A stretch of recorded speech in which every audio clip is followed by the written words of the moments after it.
Welcome back to the channel, guys, and today we've got a video on common mistakes that you guys are making in Football Manager.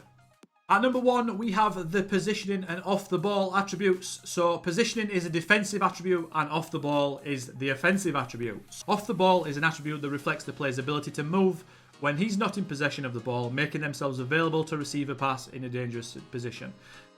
So that's when your team have the ball, but the individual doesn't have the ball, so he's looking to try and get himself into a better position. Positioning is a defensive attribute, and it's a little bit of a longer wording, but I'm going to read it to you anyway. This attribute reflects the ability of a player to read a defensive situation and position themselves accordingly. It is not used in attacking situations, rather it is used to determine how well a player identifies a threat, when to deal with that threat, and whether or not they're in the best position within their current tactical setup. So don't be looking at positioning on your strikers, you want to be looking at off the ball and vice versa with defenders. At number two, we have a player's positional preference. Now that only took me 16 takes, and if we go into the development tab and the tactics and you hover over their natural position or their whatever position they play, as you can see there it says Tanguy Nianzou prefers to be in the right in a two-man pairing. So if you've got four at the back, two centre-backs, he wants to be on the right.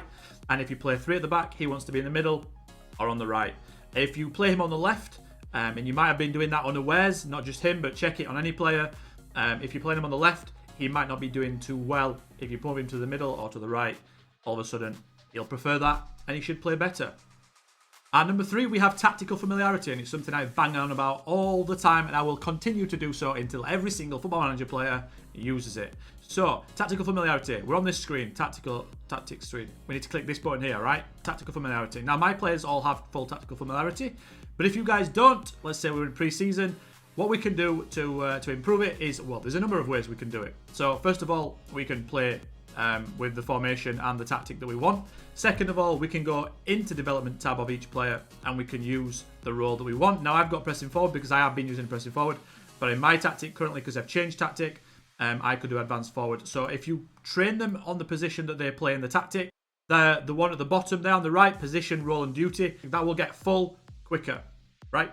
Position, role and duty will get full quicker if we train them using the same role. So that's that one. Another thing you can do is if you go into training and you go into calendar and you click on any slot you want, and we go into match preparation, match tactics. If you look down here, tactical familiarity there. If you go into teamwork, that also helps with tactical familiarity.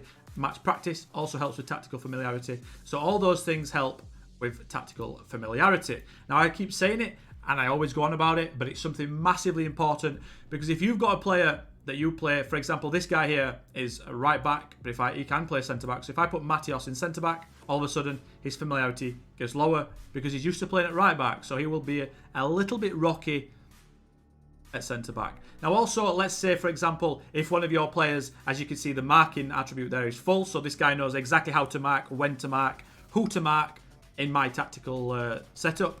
But if I just change to a totally different one, let's say my attacking setup there, you can see there, things are a bit lower.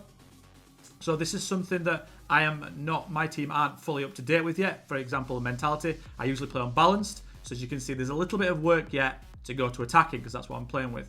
But let's say you're pre-season, you've just started a new save, and all these are all over the place, because that's what will happen. They'll all be at different levels. If you neglect your tactical familiarity on your players, and let's say, for example, your centre-back is struggling with his marking or his trigger press, then he won't know when to mark, he won't know when to press, and you will have an absolute disaster on your hands. The first thing you need to do when taking over a team is to get tactical familiarity as high as possible to see the best consistent results. And I will continue saying it until everyone listens, so please listen.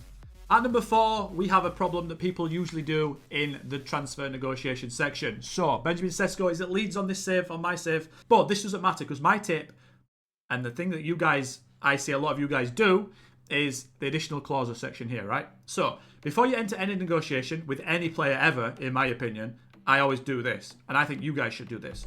So additional clauses, we click add, we add percentage of profit from next sale, and then we click off it, and we remove and exclude. And then we go to percentage of next sale, remove and exclude. That means that this negotiation going forward, Leeds will not include that in the deal. Now, you might have to pay a little bit more for the player, right? We might have to pay an extra $1 million more, extra $5 million more if it's a player like Sesko, or an extra 200 grand more if it's a player in League 2 or League 1. But you won't get stung further down the line when you sell that player after you've developed them for 40, 50 million, and the team, Leeds, don't end up getting 15, 20 million. And you're thinking, ah, dear, I wish I'd have removed that right at the start when I signed him. So make sure you guys remove that from all your negotiations going forward. It's important, and it will save you a lot of money 3-4 seasons time. Number 5, we have adding player traits. Now, a lot of you guys forget to add player traits, and it's a mistake. For example, here, João Sousa, my centre-back with my Andorra club and country save, which is over on Twitch. There are links down below.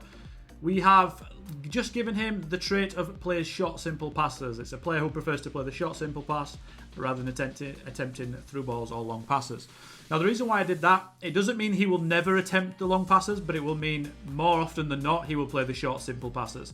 And the reason why I did that is because, first of all, I like to play more of a possession-based game. And second of all, I was just seeing my centre-backs and my defenders in general kick the ball long for seemingly no reason. And this definitely lowers that. It definitely does it less now. So it's something, again, it's just one little trait. There's hundreds on the game that you can learn. And I do have a video, if you want, it's just above there that I've just put on the top about player traits and when not to use them and which positions are the best for which traits. If you like the video, hit the like button, hit the subscribe button if you want to support me. And until next time, thank you for watching. Goodbye.